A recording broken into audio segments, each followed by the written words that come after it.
Afternoon Express across all of our platforms. Now, you must be wondering, it's a brand new week. What about the food? You must have some cool new ideas for some food. Today, if you want to SMS the keyword burger to 33650, you'll get a sneak peek into what we're making on the show today. You'll get all the details on your mobile device, linked to the recipes and the shopping list, etc. It will cost you R1.50, but those free SMSs don't apply. Absolutely. Now, first up today, we bring you every woman in South Africa's Man Crush Monday. The sexy, multi-talented actor, presenter, director, and hands-down dad of the year, Hlomla Dandala. He's also the son of politician and Mr. Dandala, who is a former presiding bishop of the Methodist Church of Southern Africa and a former head of All Africa Conference of Churches. Indeed. He starred in Isidingo, he played the lead role in Jacob's Cross, he hosted a dating show, and he played O.R. Tambo alongside Terence Bridget and Jennifer Hudson in Winnie Mandela. What are you doing?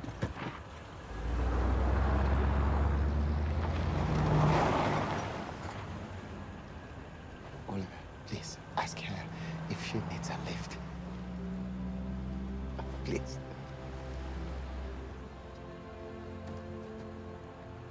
Sorry. Hola, Sisi. Sorry. My friend wants to know if you need a lift. Is she sure? Is she sure? Are you sure? I am sure. Haven't I seen you somewhere before? Let's go. Let's go.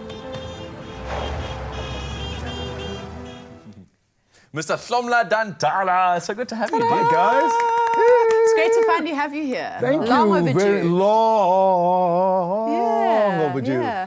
Nice to Speaking see of you that clip we just saw, you played O.R. Tambo in Winnie Mandela, the movie. Did. What was I that did. experience like? That was very cool, actually. That was very cool. It's it kind of woke me up to the politic of movie making in this country. Which I was actually about to ask. Yeah. I'll let you ask me about that. But working with Terence, brilliant. Do you know he went and memorized the entire, it wasn't in the script, but he went and memorized the entire speech of Nelson Mandela at the Rivonia trials. Oh, That is incredible. Just as part of his research. Wow. But I'm sure it must have been because you really want to engage with what he had to say, that those words were so impactful. This is a 45 minute speech Yowza. that he knew. Always a lot of spare time. Let's just say he's not a parent. It's also pretty much every American actor's dream to play Nelson Mandela. But what about the dreams of local actors and the people they want to play? When do they get a chance to play those? When they make their own movies. Wow. And how are we doing with making our own movies as a director and a producer? How do you And think such we've evolved? and such. Well, that's kind of what my main push at the moment is. I'm trying to get us to start making our own movies. The simple answer to that is you can't have 2% of South Africa watching movies regularly and hope to sustain a movie industry. And the reason only 2% of the country watches movies regularly is because they're simply not available in the places where the masses are. So, for instance, in all of South Africa, there is, to my knowledge, only one working cinema in a township today. Well, there's mobile cinemas, which these guys try and create their technique. It's just not enough. We know it's That's not not enough. enough. So That's not it. I'm what's the talking about a solution? proper cinema where you get the same kind of experience you would have if you walked into any of the other two big ones. What about expendable income then? So are people not building cinemas there because they don't believe people can afford to go and watch cinemas? Or is it because there is another reason? Again, a simple answer to that is there isn't a single township in the country that doesn't have an alcohol problem. Okay, there you go. So if you gave me alternatives to Clearly, spend my money on, I someone would. has money. Yeah. Well, there's also bottle stores in every single township. So Yeah. anyway, should we just move right along to this that's interview? So your Just get to career... That's why we're not making, we're not playing Nelson Mandela's yet. Absolutely. So we fell in love with you on Isidingo and All You Need Is Love. Oh, gosh, I think yes. those were the biggest, long-standing platforms. Yeah, those were what some were of the those big- experiences like? Scary. Here's something you don't know. She played my sister On my first ever acting job, in ever. 1980. 1989. Oh, yeah, gosh. yeah. I played your little She sister. played my little sister in 1989. So I'd been and Can I embarrass myself?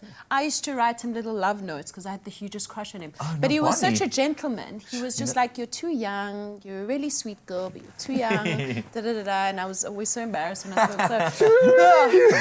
Just got that off my chest in case you wanted to Thank you call for saying me out. that. I kind of put that in a box, an NFL box, and put it away. To your question though, doing a stingo specifically, because I'd been acting for almost 10 years before that. No, for about 10 years, 97. Yeah, I'd been acting for about 10 years. And the PR lady, I think, walked up to me and said, listen, we're going to make you a star. Sure. And I went, What? no. Nobody hears that in South Africa very often. No. Why would you say no? Because the reason I'd been acting for 10 years before that and no one knew my name really was because I was quite specific about avoiding Stardom. stardom. I'm terrified of stardom as I'm terrified of alcohol, as I'm terrified of drugs. Okay. They do the same thing. And I was lucky enough to know that way back when. And when she said that, I went, no, but I don't think she caught that. And so this thing literally blew me up.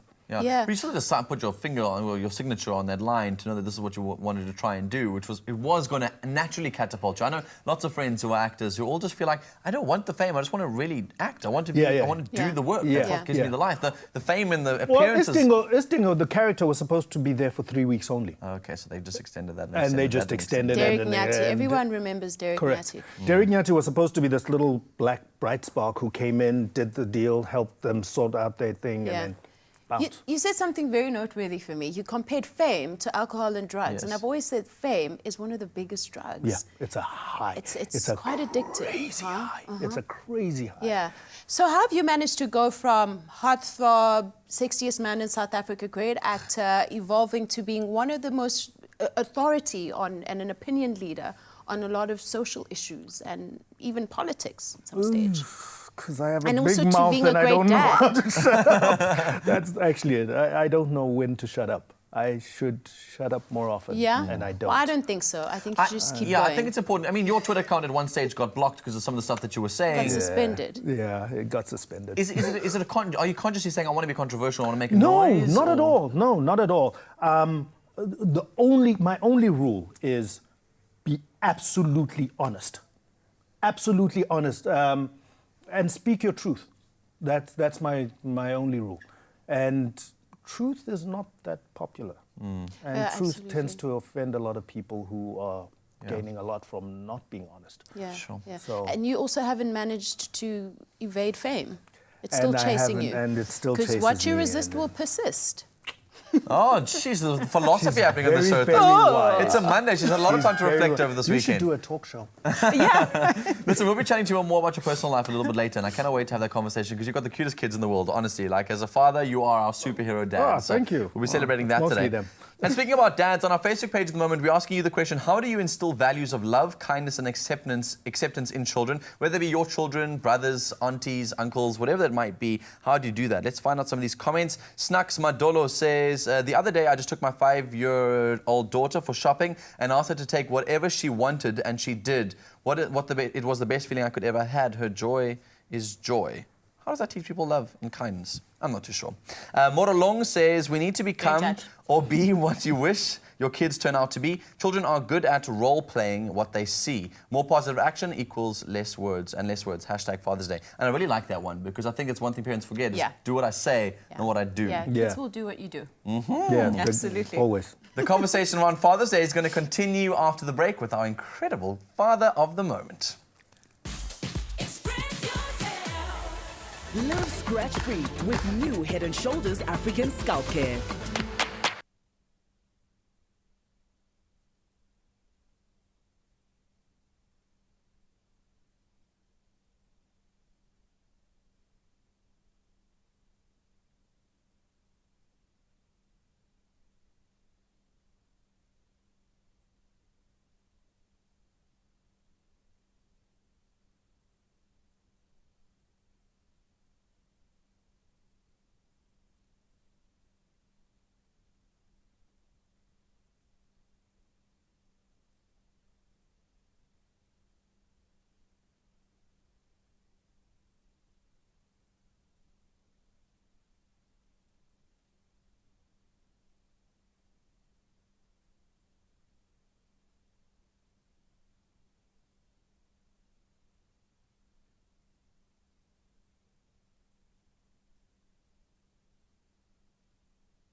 Welcome back to Afternoon Express, live on SABC3. Thank you for joining us. If you've just joined us before the break, we were chatting to Mr. Hlomla Dandala about his career, his thoughts on fame, alcohol and addictions. All of that into one. We're carrying on the conversation and we're going to pick his brain about fatherhood. So you're a father of 5. Yes. Busy man. Yeah. Yeah, and a few others that you end up being What's that father like? to. Humbling. Humbling is a good word, yeah. You know, you wake up every day, it's a challenge. But not a challenge in the way that most people will say it's a challenge. So yes, there's the waking up in the wee hours of the day. But something changes in you once you become a dad. Yeah. You know, I gave up biking, for instance. I used to be a big biking fan, motorbikes. I used to race them and gave that up. I suddenly had an instant sense of mortality. Suddenly, I couldn't afford to break a knee anymore because my knee meant that I can't get to work. And if I can't get to work, I'm okay with going hungry, but they can't go hungry. So you things like that start to change in you, and you suddenly become responsible because it's no longer your life anymore. It's someone else's. I've never heard, I mean, I've always wondered this about fathers because I mean, it's a woman who carries the baby for 9 months. So you have this 9-month period of thinking about the mother you want to be because there's like a constant reminder. Do you feel that fathers evolve into the kind of fathers they want to become as they get to know their children? Or is it something that just happens You have instantly? to choose They things. choose. Yeah, it's like an Choice. act of love. Yeah. Interesting thing about being a dad is, for a child, the first person to love you voluntarily, where they have a choice, is your dad. Yeah. Your mother can't not love you. It's genetically designed in her. Right. Your father has to look at you and go, okay, I choose to live for you now. Yeah. I choose. And there's a moment, you know it, the second it happens. Wow. I've always wanted to know about this because someone quite close to me recently has just fallen pregnant. Well, his wife has fallen pregnant. And the question that always comes up is like, how do I not be like my father? What lessons do I need to learn? What does it take to be a good dad today? There's so many factors that are out of your control. I mean, the panic sets in immediately with like, I would not be able to be competent in all spheres. I'm going to have to fail at times. How do you decide what factors and traits you want to try and work on, which ones you don't? And how do you not be like your father, but more like that guy, but less like, but just yourself at the same time? And I'm sure it's easier when you do have a great father as an example. There's no great father. Yeah. That's what Because there's no perfect human. There's no perfect But human. that's anxiety provoking. That's why men leave. They're like, I just can't do this. I'm not good enough. Yeah. I'm not the one. I didn't want to be. I didn't want kids. In my first marriage, we went 3 years, and she kept going, it's time, let's have it. And I went, no, absolutely no. Because I understood, again, How much it took. How much it took, the things I'm going to have to give up to be a father. Look, you can't be. There's certain things, certainly for me anyway, there's certain things I've come to accept. My kids are going to get mad at me. I'm going to disappoint my children at some point. And that's okay. Yeah. My job is not to be perfect for them. My job is to give them the best I can, everything I can.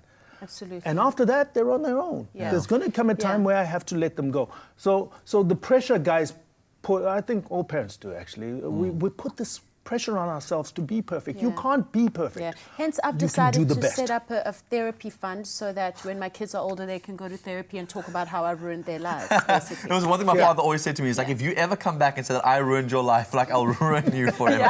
Because it's such a hard thing to be a parent. Now listen, I don't know how you have 5 kids and remain that loving to every single one of them. It's so hard just to find a wife to love, and never mind like 5 kids at the same time. You might not have a favorite, but we on Afternoon Often Express definitely do have a favorite.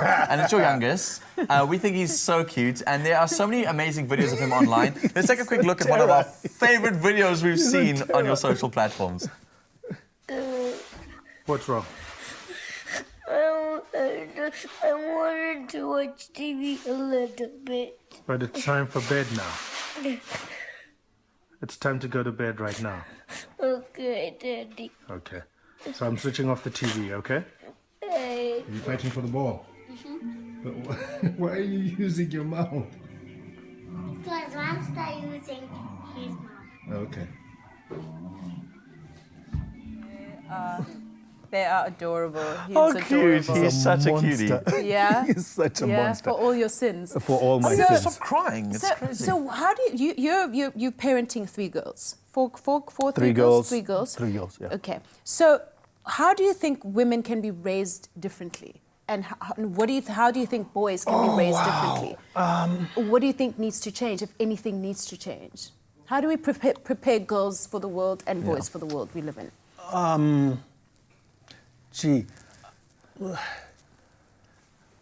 I think my wife is an amazing human being. An amazing, amazing human being. Incredibly wise. You call her your true north. Yeah, I do. Well, she looks like a true north. Look at her. Yeah, I literally call her my true north because she is that. She's my compass. She's incredibly wise. And that question should mostly be directed at her because she's the one who'll go, you're not doing right by your children. You're not doing right by your girls. Teach them better. Be better. Be better. Be better. And really the lesson has been that I've got to unlearn a lot of the things I've come to take for granted. Boys do the garden, girls cook. Yeah. It took me 2 years to not be offended anytime she said, go and cook. I can do it, but I'm so stuck in old mentalities, old paradigms, that it's been a lesson in unlearning a lot of the things I've learned so that I can be the kind of man I want my girls to marry. Yeah. I don't know if that makes sense. Absolutely. And also you've been very vocal on social media Yeah. in basically in this conversation that's now erupted, because femicide and abuse of It's women and disgusting. children has been carrying on in South Africa for a long time. But now people are engaging Aware of about it. it on Yes, correct, platforms, correct. right? So, but you've been very vocal about it. What would you like to say to men out there, if there's anything you want to say? I mean, it's It's your son. I mean, Yeah. to grow up. How I finally understood, because I was very, come chaps, not all of us are bad. You know that whole argument. all men, Not yeah. all men Yeah, trash, yeah. argument. And how I eventually understood it is women have got to have agency in their life. Yeah. In all forms. So the one that really got Twitter on my back, because I upset Twitter a lot, was I tweeted that I had got my wife a taser for her security, not just from the men out there, but from me. I know I will never raise my hand to my wife in anger, but I don't want her to depend on my word. Exactly. She needs to have agency in protecting herself. Sure. But that takes a paradigm shift to go, yes, look, I'm a shark with teeth. Yeah. I'll try not to bite anyone, but I remain a shark with teeth. And society has said I can use my teeth. Correct. And society is kind of cool with me biting you every so Yeah. often. If you look at me the wrong way, I'll bite you. If you are fishing in the wrong waters, I'll bite you. And that's not okay. Yeah. But I need to You say need to that give her that agency, give her the chance Correct. to be able to make the choices for herself and defend herself if she needs to. Listen, this Correct. conversation could continue for hours. Incredible. We're Yeah. going to have to take a short break. So I hope you guys are going to continue the conversation at home. #Afternoon Express across all of our platforms. I'm pretty sure you have opinions about these two. We'd love to read them and Share see them. them. Yeah. Share them on our social media platforms. What's freedom of speech at the moment? After the break, we speak to Talk Radio host Koketso Sechane. Well, Sechane, don't go Sechane. away. See you after this. Tropica Slender is giving away a taste of paradise. To enter the competition, buy a Tropica Slender and complete the daily story with your own twist ending on the Tropica Facebook, Instagram pages, or on Twitter when you follow at MyTropica with #SlenderTwist. You could be the weekly winner of a beach hamper or LG DVD player and be entered into the grand prize draw for a trip for 2 to Seychelles, courtesy of Air Seychelles and the Savoy Resort and Spa.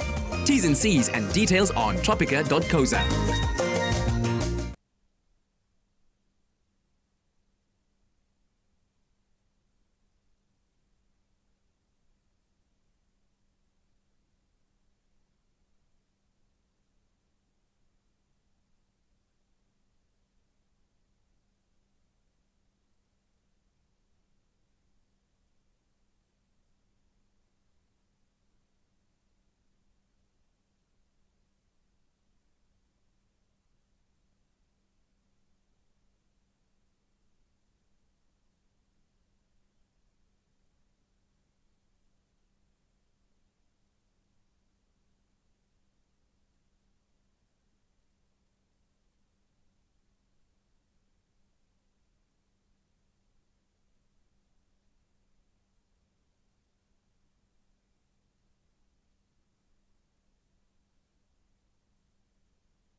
Welcome back to Afternoon Express live on SABC3. We're talking about superhero dads, and our next superhero dad is on our couch. Radio presenter Koketso Sechane hosts a show in the evenings where he unpacks the issues and stories of the day, from news and politics to social issues. He's also very passionate about fatherhood and co-hosts a part of his show with various guests where they unpack and discuss everything to do with being a dad. Welcome to the loft. Thank you very much. Before we carry on, I just want to check, have you fixed your camel toe? You're not... Oh, wow. All right. Is that fine? Are you fine? I'm Okay, fine. cool. I'm very comfy right now.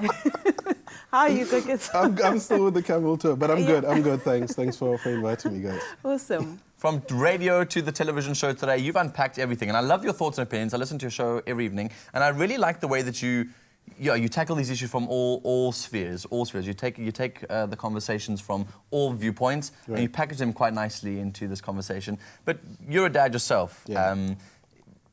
Is it something that I think parents should continue, or people that are trying to grow up should continuously look into? Are parents still equipped enough to be able to raise children in the 21st century South Africa? Oh, I think there's no formula to it. So the platform that we've created on radio and even outside of the radio with my friends who are fathers is really a space where we can just talk about when it's good and when it's not. Mm-hmm. What? Really? Cute, How cute. That's such a long time ago. Yeah, but it really, it's about teaching one another. We being able to speak about some of the challenges that we have, the beauty of being a father, the challenges that are there. And there is no set way. So being able to have a community, really that's what it is, having a community of fathers to go to and have a space to talk about what you're dealing with really assists. Yeah. Because I think I'm doing things slightly different to how my father did things, and a lot of it is gut, but also it's about having the community to say, this is what I'm struggling with, what have you got to say? Yeah. You know, so that it's a learning process all the time, a work in progress all the time. I mean, raising two girls in South Africa today, I mean, that's quite a pressurized job, especially right now. But how are you raising your girls to meet where South Africa's at, or wherever they're going to be in the world? I've got two amazing girls. We engage a lot in discussions. I mean, we are always talking about different things. And one of the most difficult conversations that I had to have actually recently with the spate of violence that we've seen is actually with my little girl. She's 10, and being able to find myself in a situation where I had to explain to her the fact that there are men that feel entitled to her body at age 10 was a struggle, but it's a conversation that needed to be had, you know. So there is constant communication between myself and them, and they're amazing. I mean, they're different, but there's always engagement because from a young age, even with the older sister, it's been, let's talk about anything. Yes. Come to me and talk to me about what you're dealing with. So we've got that space to talk, and that's important. Which is beautiful. I think you've just unpacked, I think, one of the main concerns that I have with families who don't communicate is this lack of children feel like that their parents are their go-tos. Yeah. And I know, doing what you do on radio, you've heard all the different sides of the story, but one of the issues that I've got is that a lot of these abuses that are happening within the family. And so those conversations are not going to happen. Parents are not wanting to have conversations. They're not going to openly communicate, and neither the kids want to go and do that with their parents either. What are some of the other things you're seeing as trends in terms of parenting that we need to solve? Also in conversations you're having with your listeners. Well, I mean, firstly, I need to acknowledge that I don't do this alone. I do this with Kopano Ratile and Buiselo Buota. The three of us do Cape Talk Dads. And really what it is we almost dissecting and putting together what being a father is. We go through a range. One of the things that we're discussing right now is the role of spirituality and faith in being a father, from our own experiences, how we were raised by our parents within a space of faith and spirituality, and how we are then imparting that onto our kids. That's one. Another conversation that we've had is, how do you as a father deal with a daughter that is coming of age? Are you comfortable enough to have conversations about the menstrual cycle and those type of things? So the conversations vary all the time, but it forms part and parcel of what being a father is. But also we don't sit with solutions. right? So again, it's that community where we throw in a topic and then we unpack it, and a lot of things come from it. Because also the three of us and our guests would come from different spaces and places into that particular topic. There are some fathers who are extremely comfortable, like I was raised, where I've got a younger sister. My mom was able to bring me into the conversation about her menstrual cycle. So my approach to it is comfortable. There are others who feel, I just can't talk about this. Yeah. But the main thing is, how do we get to a point where we're able to have that clear line of communication between ourselves as fathers with our kids and also as men? Because the core of some of the challenges or the beauty of being a father comes from how you are raised in the type of society that we come from. So we also need to deal with the societal issues that form the type of fathers and men that we have today. And that's what we do. Yeah, and I think for me in South Africa right now, I feel like for too long, the victims, being women and children, have been often being called on to find solutions to the problem. How do you feel we can begin to dismantle the role that patriarchy is playing in culture, in religion. in all the systems that are built and continue to oppress women? Or is it even the issue? I mean, I think the start is acknowledging that patriarchy exists. And unfortunately, that's still a conversation. Yeah, unfortunately. You know, so once we overcome or at least acknowledge that there is a problem, there's misogyny, there's patriarchy, once we start with that, and we can see how in its acknowledgement it applies to different facets of society and how it then raises the type of men that we are. We almost need to break it down and rebuild it again. Absolutely. And I think that is a problem, the resistance to acknowledgement of patriarchy, the existence to the acknowledgement that a lot of men inherently, because of how we raise, the type of society we come from, are violent. And it's a system that defends them and continues to protect them. Yeah, exactly. Oh, I can't wait to continue listening to these conversations on your show. It's always a very fascinating time for me, leaving work this side and kind of having a listen to it. So keep the conversations happening. I'm so sad we can't continue the chat. So please find us on all of our social media platforms and share your thoughts with us. We are 2 superhero dads down, only 1 to go on the show. We asked you a question on Facebook, like how do you hope to instill those values of love, hope, and all of those things in your families, and particularly in your children? Theo Holmes says, if I was a father by now, I would instill such values by sharing nature with my child in all its forms for him or her to see what values truly are. Their mom, in a way, would have to be likened to Mother Nature if she wanted to have the blessing of a child, which I think is quite interesting. Sitle Luvu says, making him or her feel special. And what I've noticed about children, they don't need money. They need daddy's love and time only. And they also need fidget spinners. That's only if you're ADD like me, all right? Absolutely. We'll be back shortly.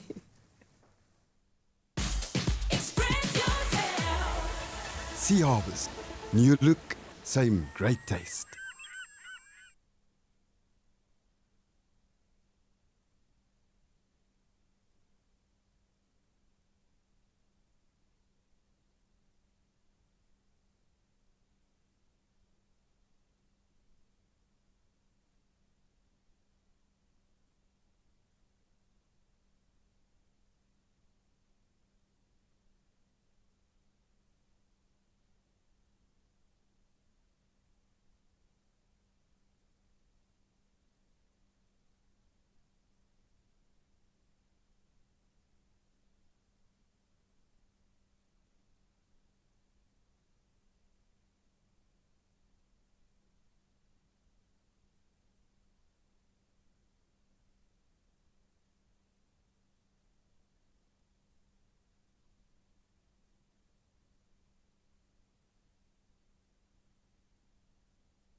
Welcome back to Afternoon Express live on SABC3. So good to have you with us, and thanks for engaging in all the conversations on our social media platforms. I'm loving reading all of your comments online. We're kind of two superhero dads down, and there's only one to go on the show. And one could spot our next guest, Terence Mentor, literally, aka Afro Daddy, a mile away thanks to his enormous afro. And I will be asking if that's real or not. But today he's in the loft to discuss being one of the coolest dads, as he and his wife, Julie, have two beautiful children, one of which they adopted after being safe care parents to a total of 14 babies over the years. 14 children. Yeah, it sounds like a lot when you say it. Yeah. But what's the difference? Because, I mean, you looked after these kids, but you didn't adopt them. What was that going on? So basically when a child is put up for adoption or is in a situation where they need to be removed from their homes, there's normally a 60-day waiting period for biological parents to change their minds. Okay. They can't really place the child with their forever families at that point. So people like my wife and I care for them for a couple of days or a couple of weeks or a couple of months. Okay, so it's not an adoption, it's not like it's just a safety environment. Yeah, it's like a short-term care. You provide a bed, you provide food, you provide all of those things. And a lot of love and cuddles and kisses and all the stuff a newborn baby would be getting at their home. Why did you decide to go that route? I mean, what was the rationale? My wife, who was my girlfriend at the time, she didn't actually ask. She said, look, I'm doing this, and you can either be part of it or not. Or not. And I was like, well, this seems like a good thing to do, and I love you a lot, so okay, let's do this. And that was the first kid. And then after we got married, she said, look, we have the space, we have the capacity. We're not quite ready to be full-time parents just yet, but this is a way we can really help the children of Cape Town. Let's do it. Amazing. Again, great. Can't argue with that really. Yeah. So we started doing it, and. It was very hard, and there was a lot of tears, but it was also really fulfilling. And we still communicate with some of the adoptive parents who adopted the kids after us. And it's great to see them grow up. You are such an incredible human being. Honestly, you really, really are. Like, I love the work that you and your wife are doing. It's amazing. But then you said it took you a while to kind of get used to the process, and it literally took you 14 babies to decide that this last one was going to be your son, and you had to adopt him. Tell us more. Yeah, it's kind of weird. It's kind of like people ask me why that particular baby out of all of them. And it's kind of like saying, why do you choose this particular person to fall in love with? That's Liam. I can't really explain it, but when I met him, before he was even called Liam, I just looked at this kid, and there's something deep inside me went, this little boy is my son. We connected in a way I can't explain. My wife felt the same way.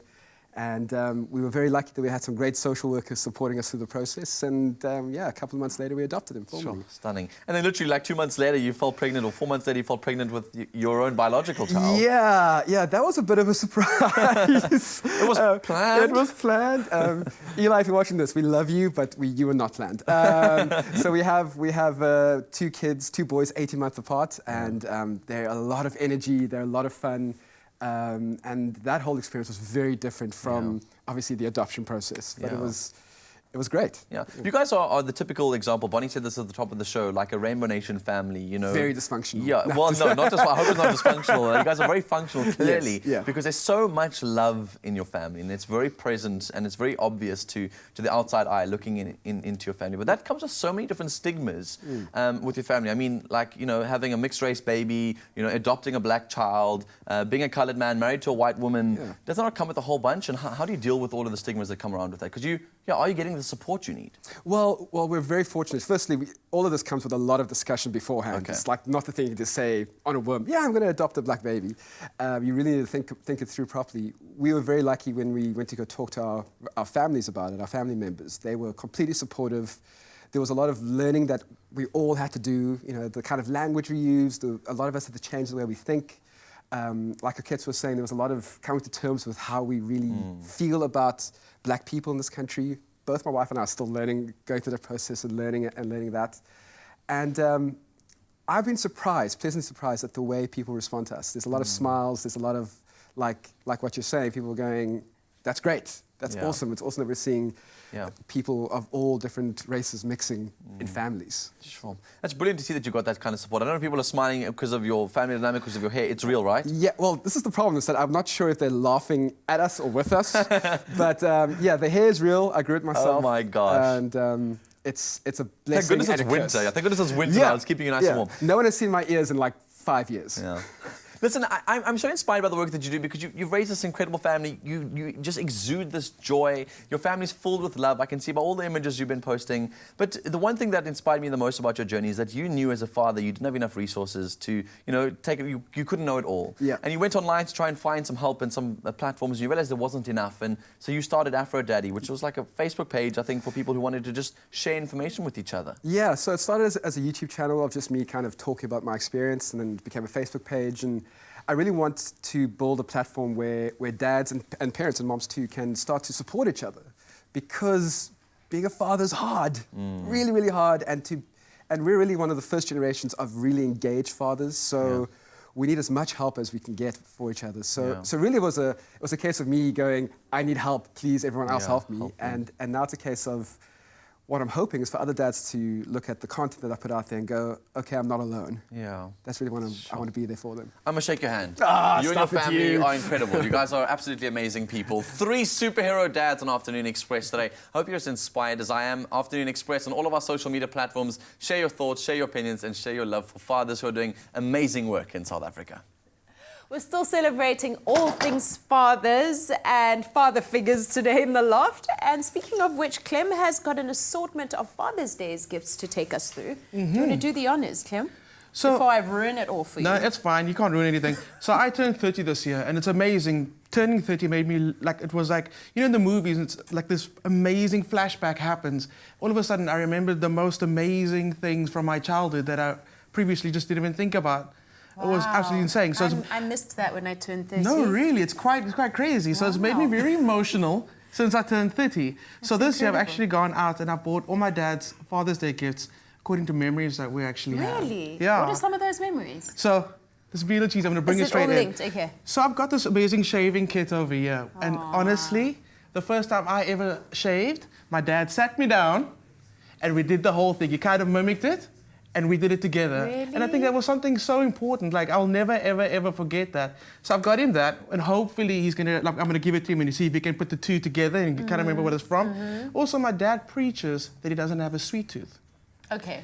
Yeah, but come 3 o'clock in the morning, and there's like crunching sounds coming from the kitchen, lights opening, like you see the fridge light coming through. So I've gone and I've got him. Honestly, I didn't even do this. Willies did this for me. Yeah. This amazing decadent chocolate kit, which comes with the hazelnut latte, the sachets, and the chuckles. Honestly, I could just get him that for Father's Day. So the hazelnut lattes, it's instant. You just pour in the powder, pour in the milk or whatever, done. And it's ideal for winter, Absolutely. but I mean, anytime. I've had them frozen as well. It's so good. Oh, yeah. So I've gone out and I've got him that. And then, of course, we spoke earlier about you do what your parents do, not necessarily what they say.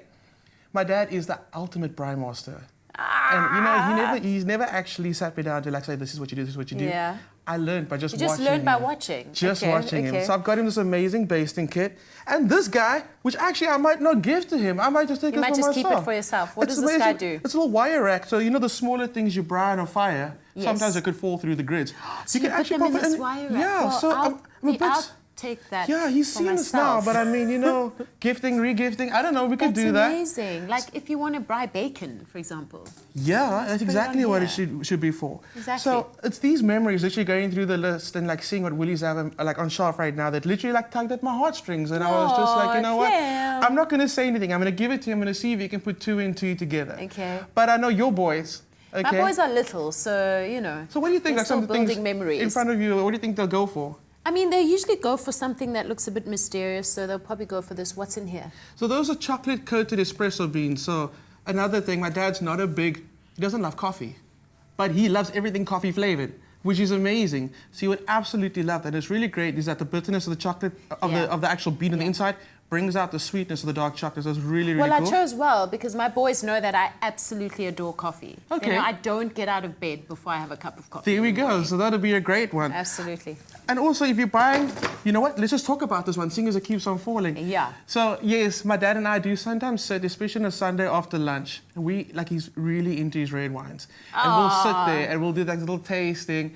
Sometimes he gets the nuances of it wrong.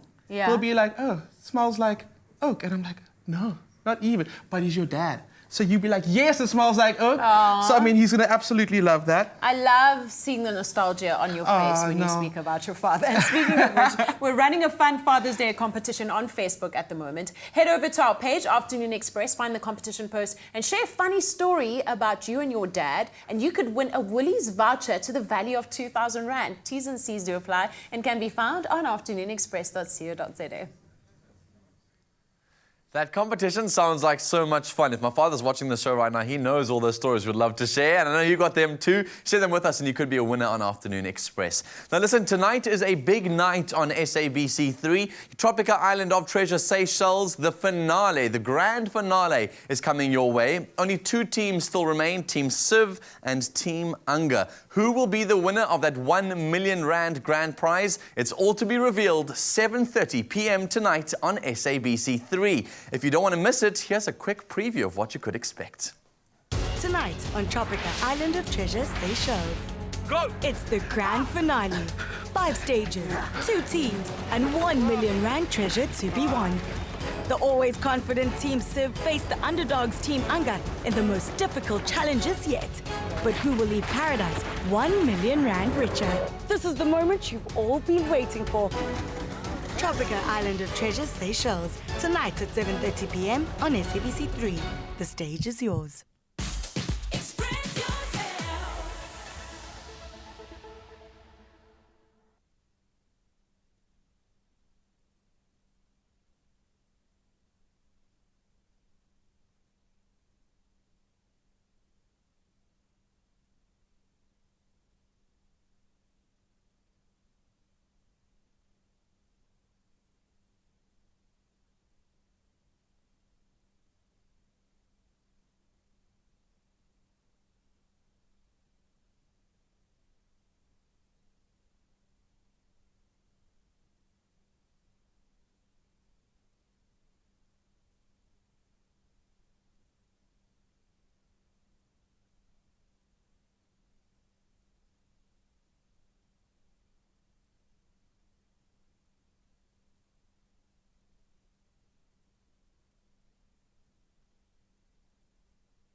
Welcome back to Afternoon Express on SABC3. I know, you were wondering, it's been a long weekend, it's a brand new week and I want to experiment in the kitchen. Also, Father's Day is coming up this Sunday and I know, you've got no plans thus far. We've got the most decadent, the most delicious Father's Day burger ready for you today.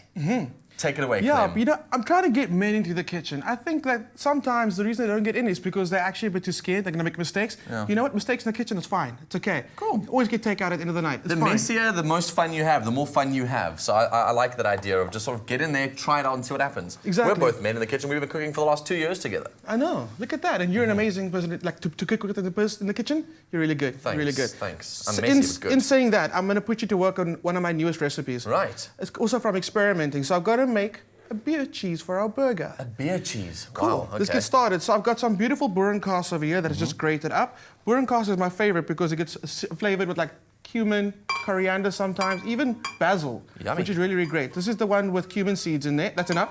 That's enough. I want to taste it. How's it taste? Oh, yum. Good. Super punchy, isn't it? It's got like a mature cheddar kind of flavor to it. Very much, very much. So I've got some fresh thyme. Can you break the leaves off? You can put that in there for me, Salon. Sure. How much do you want? All of it? Do you like thyme? I like thyme. Okay, cool. Then like no. There's Yeah. not much of it in this life, but you know. Oh, Dan, get prophetic on it. Hey, we've had a really cool show, and by the way, We thanks have. to everybody who's been sitting through all their tweets and stuff. It's been really cool reading all your comments and just celebrating good men. Not all men are trash. No, not at all. Too much time. It's okay. Bring it back. Oh, enough? Then I've got some garlic going in for you. Cool. And then I've got some beer. So what you need to start doing is add a little bit. What you're looking to do now is kind of make a paste. Is this like craft beer? Is this like the particular craft? I'm joking. I'm kidding. Whatever you've got in the fridge that you haven't drunk for months. Like, I'm not drinking this year, so there's all those beers that are left in the fridge from like last year. Pour that in there. All right, well, that's great because you can actually use an alcohol-free beer. You just want the flavor. True, but Very alright, true. yeah. So you can give that a blend, Salon. Which one? Where? Which one? This one? The one on the end? Shaky, shaky. Go. What have you done? No What have you things. done? Doesn't work, Clem. What have you done? You broke it, Clem. You broke it. Plug it in next time. Would Go for it. Nothing, Clem. Dan, what have you done? Told Here we you, you're go. talking about men not being very good on Father's Day, so get in the kitchen and make mess. Okay, Well cool. done. So while that's going on, that's perfect. Add more beer to it. You can add more beer and keep on working it out. While that's going on, I'm going to add some pork rashers to the pan over here. Well, the reason for the pork rashers is this is kind of like the ultimate burger. So it's got pork and it's got beef in it. Again, this is all option. You got to make it your own. Cool. Cool. So my trick of pork rashers is to always add it to the pan when it's cold. Okay. Wow, so you've got this real layer of flavors in here. Absolutely, and you want that. Also, what happens is, there we go, that's perfect. What happens is the pork's going to render out some delicious fat, and we actually want to cook the mince in. Okay? Cool, got you. I'm following. I like that you're following. Oh, this smells yum. It's like bread, and it's like bread that hasn't like gone into the oven yet. Yes. So what I've got over here is, like I said, it's the pork, and we look for the fat to start rendering out. We're actually going to cook the beef in the pork fat, so it becomes super decadent, super that delicious. flavor. So what I do is I then take the patty after I've just seared it for about 3 minutes on each side. The pork can continue cooking. I then take the patty out and coat it in the beautiful beer cheese. Now let me show you what happens over here. You're gonna follow me. I don't need that. Follow me.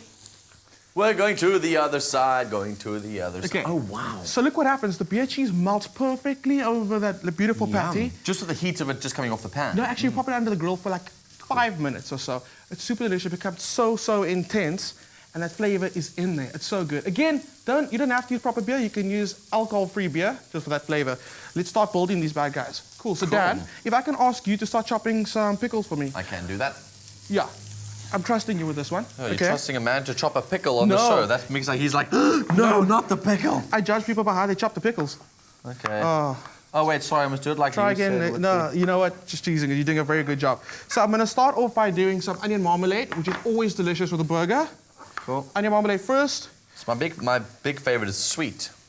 What's that? Onion marmalade is nice and sweet. I love it. Exactly. It's a bit of the perfect combination of sweet and savory. Cool, there we go. And then we hit it with some lettuce, just like that. Well, it's looking good so far. It's fine. I'm just making them slightly chunky as well, so you can get like various different textures and shapes. I'll just make a little bit for now. It's looking good.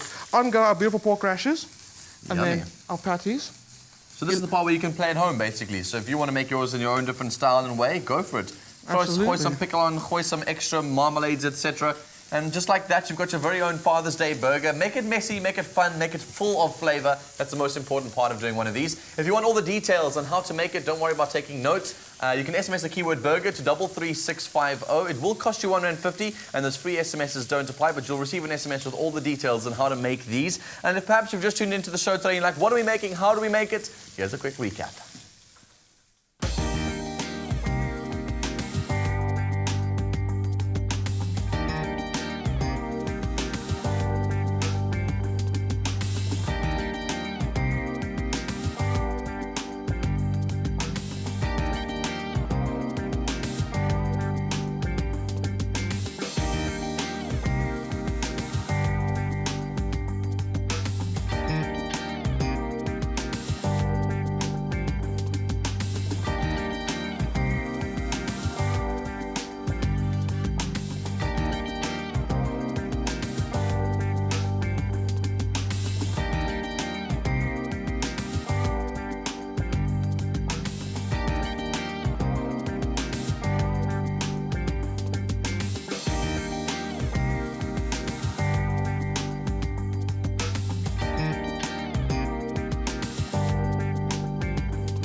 So far this year is your Father's Day burger. Kids is looking at this like, Why is it over there? Why is it over here? I'm going to try and see if I can do this gently. A whole bunch of men around the table. Bonnie's like, oh my gosh, oh my gosh. What about you guys? What are you doing? What are you doing? What are you doing? Your Afro doesn't need any more food, okay? It's received enough. I will kill you with all these cameras rolling. Take that burger away from me. What plans do you guys have for Father's Day? Anything elaborate, or are you just waiting to be surprised this late? I'm waiting to be surprised. Okay, Not another bun in the oven, I hope. Right, get it? Thanks very much. Thanks, guys. Listen, we have to wrap up the show today, and it's been so cool hanging out with all of you. I've seen South Africans have just been so appreciative that not all men are trash, and we've proved that today on Afternoon Express with all of our guests. We'll see you. Thank you for gracing us with your presence and sharing your wisdom with us. And to you at home, thank you so much for joining us. We'll see you tomorrow, same time, same place. Happy eating! So young. Wow.